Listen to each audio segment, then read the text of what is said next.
You Yeah. also had this post that I was like, oh, that's interesting, where you said that you rarely see anyone with chronic anxiety who is not addicted to something, Yes. and that there is a tight connection between anxiety and addictive behavior. Can you explain that and help us Sure. understand that? Sure. So I'm going to mention the E word here, and I hope you don't shut off. But Ego? I won't even understand it. Can you well, explain it we'll without just the ego? What's it? your ego is kind of like an overprotective mother, right? Okay. Like it doesn't want you to go and play on the swings because you might fall off. It doesn't want you to talk in front of people because when you did that when you were in grade 6, people laughed at you and you Is never. the ego the same thing as the alarm? It's related to it through the amygdala as See, well. I'm already confused. Yeah, I know. So I'm not going to get into too much neuroscience, but basically Okay. your ego is hooked into the amygdala, and your amygdala says, "We're never doing that again because that hurt us." Whatever it was, and the amygdala never forgets. So it's basically getting into that getting bypassing that ego because the ego is so overprotective that it will not let you go back into your old alarm So because the it ego is thinking. yeah, more or less. Yeah, it is something that it talks to us with thinking. Yep. Yeah. Okay. Okay. So, but let's talk about the connection between anxiety Okay. and addiction. Okay. So basically, we need something to help us through this alarm. Wait a We minute. I think I just got it. Hold okay, on. good. Okay. Let me see if Okay. this is the answer. You ready? Is addiction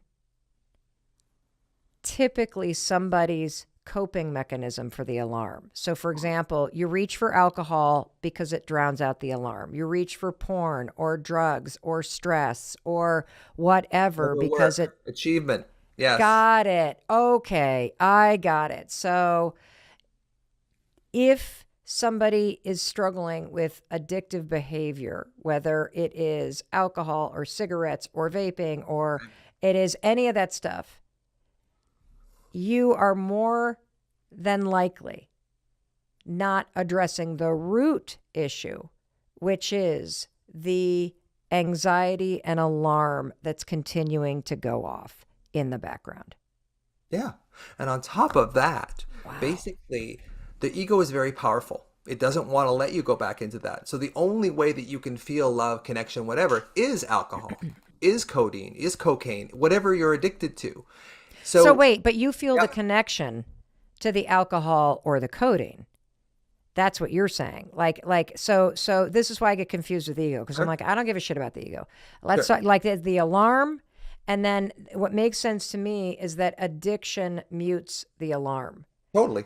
and that you become bonded and connected to, for me, it was stress. For my husband, it was a daily weed habit, Okay. like for what that, and that addiction is what's muting the alarm. This Yeah, is really cool. So yeah. where does mindset come in? Because you there is so much out there about mindset and mental wellness and it's interesting because this conversation with you makes me desperate for a different word than mental health. Because Sure. even the word mental health makes me go neck up, makes me Exactly. think thoughts, makes me go to just what's going on in my mind. And what you've taught me today is a game changer because what you've taught us all is that no, no, no, no, no. All mental health issues start in the body and they start with this kind of reaction that happens in your body to stored trauma or to a threat or to uncertainty. And then that signals our minds, and our minds then start spinning thoughts. And if we don't address this alarm system in our body, which has a purpose, which is there to protect us, which is supposed to agitate you, but we exacerbate it. We try to mute it. If we don't learn how to turn inward and heal all of this in our body and turn toward this alarm and soothe ourselves and love ourselves and give ourselves the reassurance and the support or whatever it is that we didn't get in childhood or what we need in that moment, that that is actually the beginning of all healing. That's what I'm getting from you. Yeah.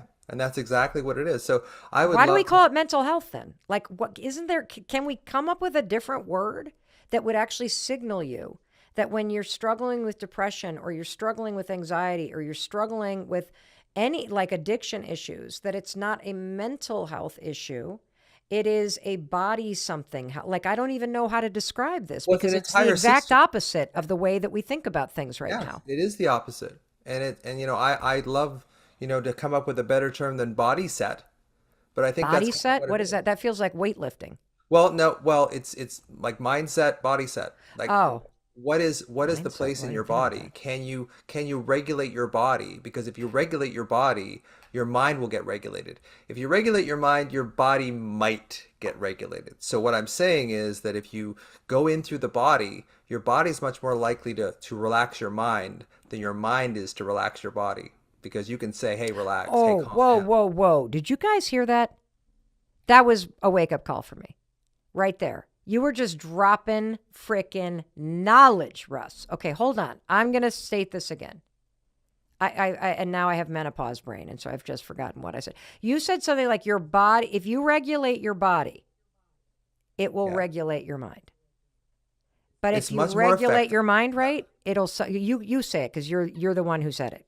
Yeah, it's much more effective to regulate your body first, which will automatically regulate your mind, than to try and regulate your mind to regulate your body. Because your mind lies to you all the time. Your body never can. Is this why exercising is such an effective thing to do when it Partly, comes to anxiety and focus?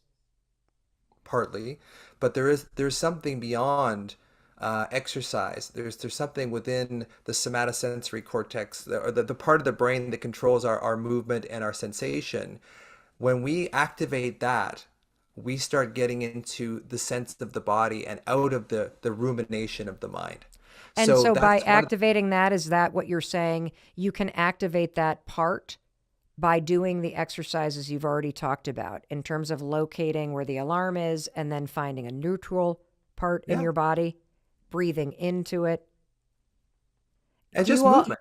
Just that's why yoga is so effective because it brings you into your body. Anxiety at its root is really a mind-body disconnect, right? We go up into our heads and we stay in our heads because we don't want to go down in our body because that's where the pain is. So we don't want to go into feeling town down in our body. We want to stay up in our thoughts. And that's another addiction. So we get addicted to worry. And that's why it's so hard to treat anxiety just by trying to fix thoughts because we're addicted to thinking already. We don't need any more thinking. We need a lot more feeling, but we don't want to feel because that's where the frickin' pain is. Wow. So I've gotten a couple huge things Okay. from this. That first of all anxiety results from a separation Of some kind. anxiety that has some kind of separation experience or feeling separate from other in And childhood self. And self. and self. But what you just said too was really interesting, which is our response to that alarm or that feeling of being separate from self or separate from others or attacked by others or whatever, is that we actually do separate from ourselves. Anxiety and the alarm system, the way that most of us respond to it is to separate from our bodies, go up in our heads.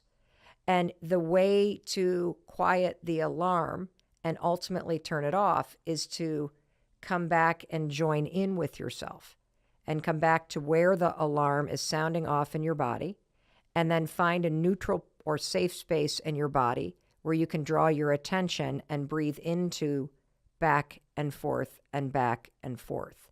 And that when you quiet the alarm and when you go toward it and soothe your own body, that is the step that you need to take if you want to heal this. And that the thinking is part of the toolkit. Like, what would you recommend as some sentence that we could say if we're trying the tools, we go into our body, we're soothing ourselves? Is there something that people could say or repeat to themselves that you find is effective with the more neck down approach? Absolutely. So What it's do you say? basically this. Am I safe in this moment? Am I safe in this moment? I know I've got a presentation to do on Friday. I know I've got a big tax bill. I don't know how I'm going to pay for it. My mom is sick. But am I safe in this moment? Why a question? Because I like saying I am safe. You could do I it both. You am could do it both okay. ways. I find that people with anxiety, though, this is the thing about saying I love you in the mirror, is that people don't allow that in. The reason why you're anxious in the first place is because you block love. So when you say I Whoa, love you, whoa, whoa, whoa, whoa. The yeah, reason why you're anxious is because you block love? for yourself, yes. What? You're separated from yourself. That's exactly what it comes down to. That's what anxiety or alarm really is. It's a separation. And this is what I do. This is my little, we didn't get into my little intuitive thing here, We're but going to in a minute. Hold on. okay. We save the best for last, but hold on. Okay. Keep talking about the fact that when you have this alarm going off, Yeah. you are blocking. Like, just say it again. Well, I'm processing, hyper processing now. I'm just like, oh my God, I think I got it. I think I got it. I think I got it. That literally your alarm is asking for love and reinsurance. Absolutely. And when you go into your head, you block yourself from receiving it. Yes. When you And go block into your that child. body and you breathe into the alarm and soothe yourself, you are actually giving yourself love. Yes. Holy shit.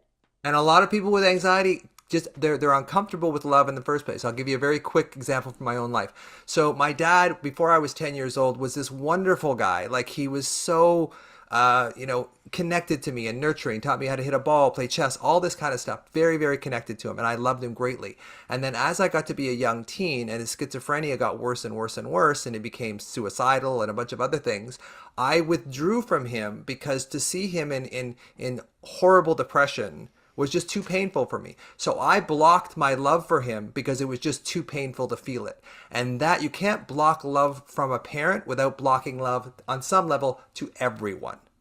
So there's a reason why I've been married 3 times. So this is one of the things. So when you find the blocks that you have to loving yourself, this is how you heal. And this is basically my little intuitive gift is I can tell people where their blocks are to loving themselves. And then when you remove those blocks, the anxiety, the alarm just kind of fades away. So this is really going at the root cause protocol as opposed to just trying to make you think better. Wow. So how do you help people find that place where they've blocked love? Well, I go through their body, like what I believe, the short version of what I believe happens to you is as a child, you experience an overwhelming stress. It's too much for your conscious mind to handle, so you stuff it down. Freud would call it repression. You stuff it into the unconscious. And the body keeps the score, just like Bessel van der Kolk says. So because the body is a representation of the unconscious mind, and the unconscious mind is where these old, damaging programs are stored, they'll show up in the body. So I will find in your body where you feel that alarm and reverse engineer it to get into the same room with those unconscious programs, and then I can change them. Wow. That's pretty cool. I think my biggest takeaway, and I keep saying this because clearly every 10 minutes I have a life-changing takeaway from this conversation, but my biggest takeaway is the connection between the alarm that goes off and the love that you're not allowing yourself to receive. Totally. And that it's beautiful to think that loving yourself is the way you cure anxiety. And what a beautiful thing. And it reminds me of something pretty amazing that my son Oakley shared with me. I said to him the other day, I was like, dude, one of the things I love about you is that you, more than almost anybody I have ever met, are just so comfortable with yourself. Like you really seem to like yourself. And now, I should preface this by saying that, this is a kid that really struggled. 3 different schools before he was done with 8th grade, severe dyslexia, got so severely bullied at a camp that we had to pull him out of it. And the director wrote a long letter apologizing for everything. Like this kid has been through the ringer. Mm. And he said to me, well, Mom, he said, I realized and he said, this happened during quarantine. during quarantine, when I got to hang out with you and dad and, my two older sisters, all four people who love me, I just started to realize just because other people pick on me or hate me doesn't mean I have to hate myself. Like, I could actually just like myself. Like, I could really just allow myself to love myself. And I got to be honest with you, from that moment, I can really almost pinpoint that during the pandemic, like, this kid's chronic anxiety was gone. He developed this very positive attitude, and it all began from this insight around, hey, if the world is not giving me the acceptance and the love that we all are seeking, maybe I can just give it to myself. Yeah. It's incredible. It's absolutely incredible. I never thought about meeting the alarm of anxiety with acts of self-love. Yeah. And that's, it's counterintuitive on some level, because when you're anxious, you don't feel loving. Basically your social engagement system is shut off. You're in survival mode. So when you're in survival mode and survival physiology, you go into the emotional part of your brain, which is, evolutionarily programmed to look for threat. And if there's no threat in your environment, if you're just lying there in bed with the sheets up to your neck, you will find threat, because you can make it with your big prefrontal cortex. You can make worries. Well, not anymore, because we now know that the second you feel the alarm go off, 5, 4, 3, 2, 1, you do not go upstairs, you go downstairs. Yep. You go downstairs. Yep. Now, so I love to leave people in action. Obviously, everybody. There will be links not only to Russ's book, Anxiety RX. There will be links to his social media accounts. You will find all kinds of resources in the show notes. But I want to leave people in action. Sure. So, this is one of those incredible conversations that really changes how somebody thinks about a massively overwhelming topic like anxiety and mental health. Now, what I want to do is leave people in action with one simple new practice or habit that I want everyone to try every day for the next 7 days. And what is the exercise that you want each one of us to practice for the next 7 days so that we can start to use the tools that you have been researching and changing lives with? What's the one thing you want us to do? Can I do 2? Yes. Ones? As long as it doesn't involve the ego. Okay. Fair enough. Fair enough. Oh, okay. Well, that's it. That's the end of that. All right. So the first thing that I would say is what I said earlier. Am I safe in this moment? Or I am safe in this moment? Because this moment is all we ever have, right? The thing about anxiety is it always projects you into the future. So if you bring yourself back to the moment, and this has worked for me. It saved my ass a number of times in the middle of the night when all my defenses are down and I think the world is horrible. Okay. I am safe in this moment. I am safe, and really feel it too. Like, I am safe in this moment. Is there anything we should do with our hands or do you want us to close our eyes? Do you want us to? You can do the high five your heart if you want. Okay, which is putting your heart right in the center of your chest. Take a deep breath. I'm safe. If you I'm find, safe. yeah. Okay. What else could you do? If you find your alarm, if you know where your alarm is, track the alarm. When you feel anxious, go into your body and say, where am I feeling this? Is this in my belly? Is this in my chest? Is it in my throat? Put your hand over the place where you feel your alarm. Okay. And breathe into that. Okay. There is a little thing too that I've kind of taken from Andrew Huberman about the physiological sigh. Physiological sigh is something that the humans do, and animals do it too, to calm themselves. And it's usually one quick sniff through your nose, and then another one, and then a long, slow breath out through your mouth. Now, with my anxiety people, I modify that. So basically, this is the process that I do when I get into alarm. Is I take 3 breaths through my nose really quickly. At the top, I hold it for about 3 to 5 seconds, which shows me that I'm in actually controlling my breath. My breath isn't controlling me. Then I close my teeth and I breathe out through my teeth and make a hissing sound like All right, I'm going to try this. Ready? And as I do that, I imagine a tire that's overinflated just deflating in front of me. That's my mental image. All right, let me try this. Hold on a second. We're going to all do I think we should do this one. We're going to do two. So everybody, number one is one time a day, if you notice an alarm in your body, and that could be tension, it could be frustration, it could be anger, it could be anxiety, it could be that worry's starting to grip you. I want you to find where that alarm is. I want you to put your hand where the alarm is, and I want you to breathe into it, okay? And then you can add, I'm safe in this moment. So that's number one that you're going to practice. Anytime you feel the gripping, the tension, the frustration, the overwhelm, the alarm is signaling. Remember, that's an alarm asking for love. Yep. And you're the one that is going to provide the love and reassurance that you need. So that's number one. The second one is, let's try this breathing thing. Okay, and if you want to see it, go to our YouTube channel because we have video episodes uncut of these podcast interviews that are amazing because they're a lot longer and they're behind the scenes. But you should see Russ's face when he does it. He looks like he's about to rage on somebody, and he's actually deflating like a tire and taking control of things. And now I'm going to look completely ridiculous as I breathe in 3 times and then I clench my teeth and hiss out like a tire. Ready? Okay, let me do it first Okay. again because there's Okay. a few parts to it. So the first Okay. thing is 3 breaths in through your nose. So quickly. And then at the top of that, you hold your breath for about 3 to 5 seconds. And then you close your teeth. And as you exhale, slowly exhale, you make a hissing sound. And as you make that hissing sound, you imagine a tire deflating. Okay, I'm going to do this. You ready? Ready? Okay.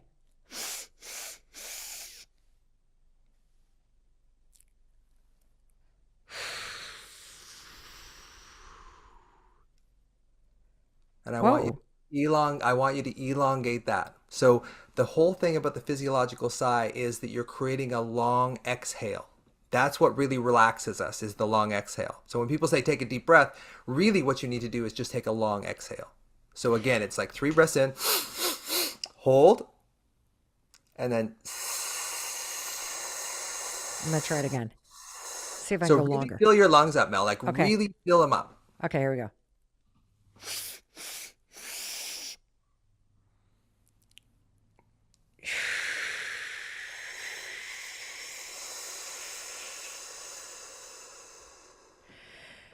Wow. What's interesting about that is it requires so much focus that you can't really think about anything else. Totally. That's one of the other things that it takes you off your worries. Exactly. And you do feel this sort of relaxing and collapsing feeling inside you. Yeah. Wow. And you Okay. relax your shoulders, relax your jaw. Like there's stuff to it. I mean, I'll make like a YouTube video about this or whatever, or I'll put it on my Instagram. But Awesome. basically, it's really about expanding your lungs, because when you expand your lungs, you send a message up to your brain that you're okay. Because when you get stressed, the stress starts breathing you. You aren't breathing for yourself. The stress will start breathing you. So it's really important that you do the 3 breaths in, hold, and then breathe out with it, and really elongate that exhale. So the more breath you take in with the sniffs, the easier it is to have that nice long exhale. Dr. Kennedy in the house, people. So let's go back to the basics. Anxiety 101. All anxiety is separation anxiety. What does that mean? The reason why you're anxious in the first place is because you block love. So when you say I Whoa, love you, whoa. The Yeah. reason why you're anxious is because you block love? for yourself, yes. What? I just had a huge breakthrough here. Holy Good. shit, Russ.